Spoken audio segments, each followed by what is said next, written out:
Donc Jean-Baptiste Laurin, je suis un jeune entrepreneur de 32 ans. Mon métier, c'est d'être luthier en guitare, réparer, entretenir, fabriquer des guitares. C'est mon job. C'est un parcours amusant parce que pas volontaire.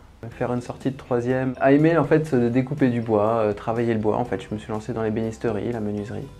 J'ai fait un CAP Bac Pro en ébénisterie.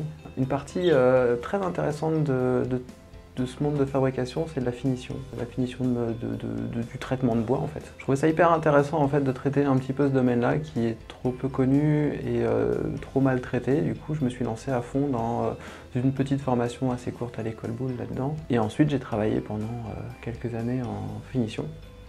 Et puis, en ayant travaillé dans des usines, des entreprises en fait qui étaient assez grosses, en voyant les gens travailler là-bas depuis 40 ans, instinctivement, c'était juste pas possible d'imaginer passer 40 ans de ma vie à devenir comme ça en fait. L'idée c'était de dire bon qu'est-ce que je peux faire de tout ça. Voilà.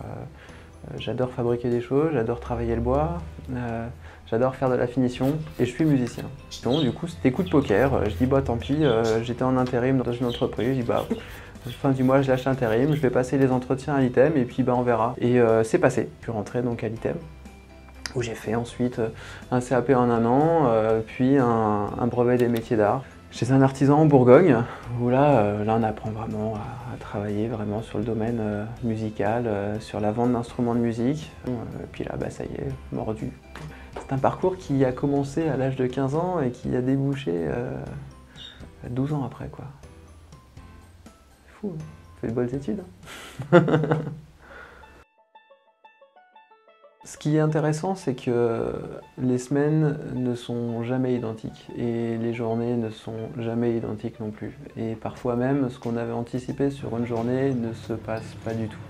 En gros, la grosse trame, c'est d'ouvrir l'atelier, de faire le bilan de ce qui s'y passe, de regarder un petit peu ce qui se passe en réparation, et puis dedans, répondre au plus vite aux demandes des clients. Pour moi, c'est la priorité, quoi. Voilà. Le quotidien d'un luthier, c'est ça. C'est beaucoup de surprises. On est dans un métier où on côtoie des gens qui sont juste formidables. Voilà, quand on commence à parler de musique avec un instrumentiste et de son instrument, tout ça, ce relationnel est juste magique.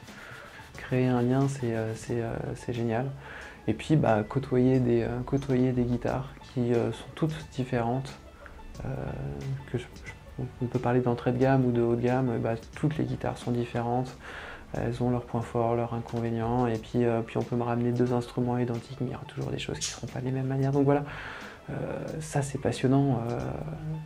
À chaque fois qu'on sort un instrument, finalement, on n'a jamais les mêmes choses à caler dessus, on n'a jamais les mêmes contraintes, etc. C'est formidable. En plus, on les fait sonner, quoi, on les fait vivre, on les fait parler. Juste on leur demande de nous raconter leur vie.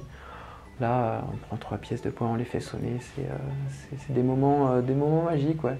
Alors, on délire en tant que luthier, mais pour autant, c'est ça qui se passe. Enfin, moi, c'est comme ça que je le ressens, en tout cas. De la patience, énormément de patience. De la passion. Voilà, faut aimer ce qu'on fait, à fond. Puis aimer communiquer, quoi, aimer parler, aimer avoir un échange, en fait, avec les instrumentistes. C'est du dialogue, de la patience et de la passion. Alors non, c'est absolument pas une utopie, c'en est une réalité pour moi, mais à condition d'avoir conscience de ce que ça implique. Donc c'est pas une utopie, mais il faut avoir le courage d'aller jusqu'au bout, quoi. Moi je me dis que quitte à se lancer dans un truc comme ça, faut y aller à fond, pas à moitié. Et puis, dans l'utopie, il faut aussi admettre qu'on peut se planter. C'est surtout ça. Ouais, on a le droit, on se donne le droit à l'erreur. Ouais, voilà, ça c'était une connerie. Bon, soit. Bon, qu'est-ce que j'en tire comme conclusion? Bon, tous les jours, je m'éclate en fait dans ce que je fais.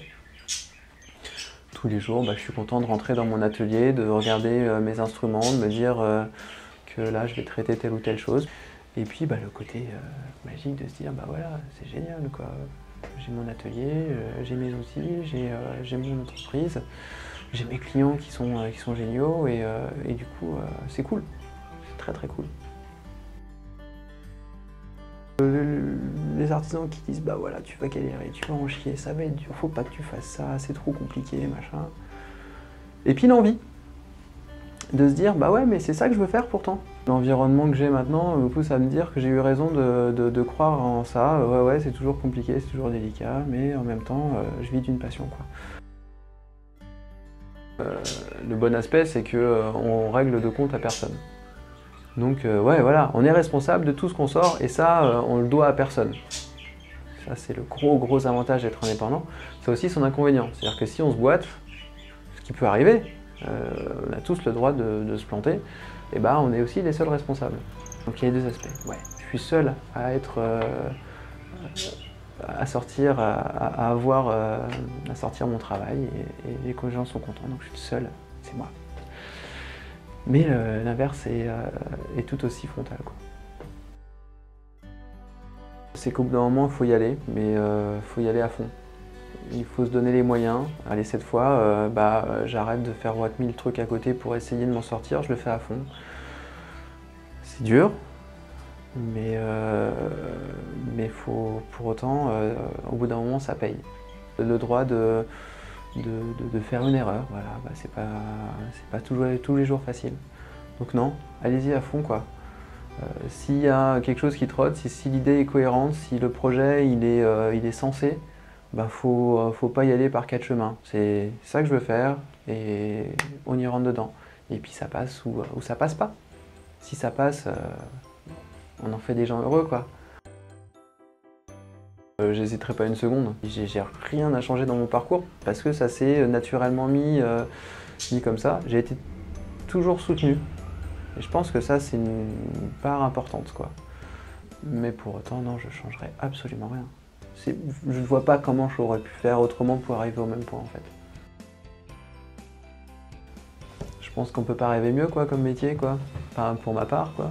Puis ouais, on est heureux, quoi. C'est cool, la vie est belle. Merci JB. Je t'en prie.